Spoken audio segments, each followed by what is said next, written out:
Man behind the podcast. On the last podcast, John, you shared some insights on podcast popularity and how global crises can influence our local business. You also pointed out that local businessmen can use podcasting as a way to dissect these crises or the markets they're in and take action on a local level with a more in-depth discussion during the podcast. Oh, yeah, that's right. And I think we had a word from our friend, the country computer guy. Isn't that right? Oh, yes, indeed. And here he is again, our friend, the country computer guy, Al. Howdy, neighbors. I'm Al, just a friendly country computer guy. Have you discovered strange debris in your computer? Does your computer have unidentified activity? Well, never fear. I'm right here to state that I can fix her. I'm Al. Al, spelled A-L, not A-I. But I can say stupid stuff too. Call me now, Al, country computer guy. 555-555-555-555. So, John, I'd like to go back to the first episode where you said something about a podcast doesn't have to be on any certain topic at all. In fact, it could be some sort of a blog. Tell me more.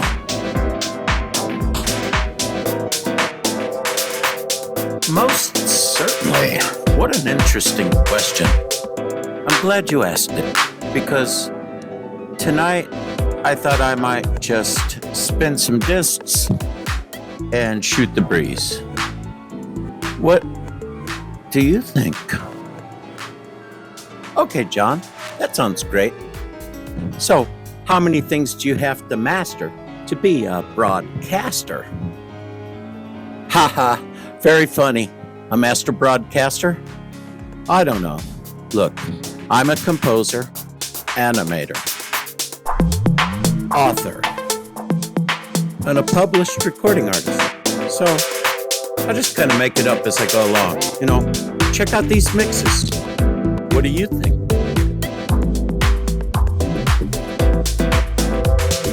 I love it, John. Did you do all those tracks? I'm glad you approve. Then my podcast is love.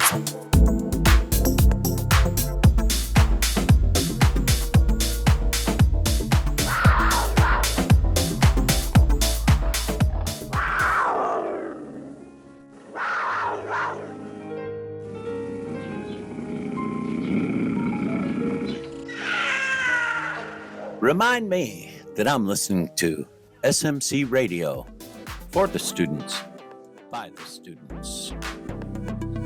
KCRW is a national public radio member station, broadcasting from the campus of Santa Monica College in Santa Monica, California. Santa Monica Radio. We're here for you with news, talk, eclectic music, and podcasts for the students, by the students.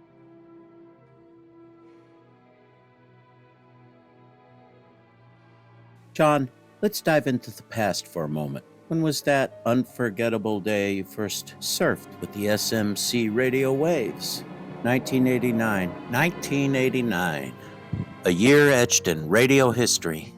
What memories come to mind when you think about that first ride on the SMC waves, John? Well, let me see. I think the station was like under the basement of the pool? I can't remember. Really? Well, maybe it wasn't quite under the pool, but it sure didn't look the way it does today. Really, I mean, I guess you would know better. Well, I did work at 89.9 in 1989 before flying off to Romania to record Love at Thomas Studio, Electrocord Records in Bucharest. Really? Really? I flew off to Romania with a couple of girls that I met in math class whose father was a university math teacher, and I organized and arranged myself a meeting with the director from Electric Chord Records and the Minister of Culture, and I got a record deal. And in fact, my records were very successful in Eastern Europe. Pro FM and Hit Radio and Radio Capitala and Poly Disc Radio Ruska. And this is one of the songs that I'm most proud of. It's what I'm all about. Heart of my hearts.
Jesus Christ, John.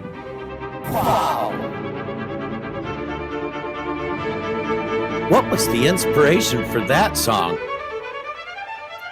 Well, you might not believe it, but David Foster. Really? Really?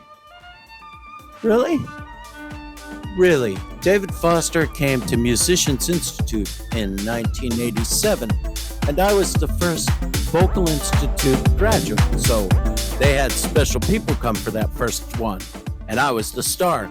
Back then, they only knew me as Purple. I wore purple all the time. Wigs, pencils, socks, shoes, notebooks, everything. And so David Foster came to the school, and there we were up on stage. His hands on the left, his hands on the right, our hands crossing hands, playing four-hand piano to a song I had wrote called Denslovia, which at that time it was Shakespearean theater music. And I had no desire to follow that. But he said, that sounds kind of like rock. And I'm into electric church music. So he was right about that. I ended up working for a few years answering the phone for him at Chartmaker's studio, while I myself worked for the owner of Brusque's studio in a nearby neighborhood in Ladoga Canyon. David had a place over on Bonzold Canyon. It was called Chartmaker Studio, and I had David's personal telephone number for many years. Wow, really? Really? Well, the moral to the story is get around people like David, and music comes out naturally. Anyway, it's all interesting. What do you think? John, this has been one of our best podcasts yet. We're all flattered that you sat down and spoke from the heart. Your heart. That song was great, John.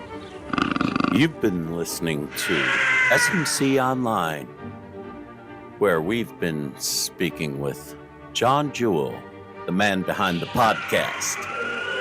Thanks for listening.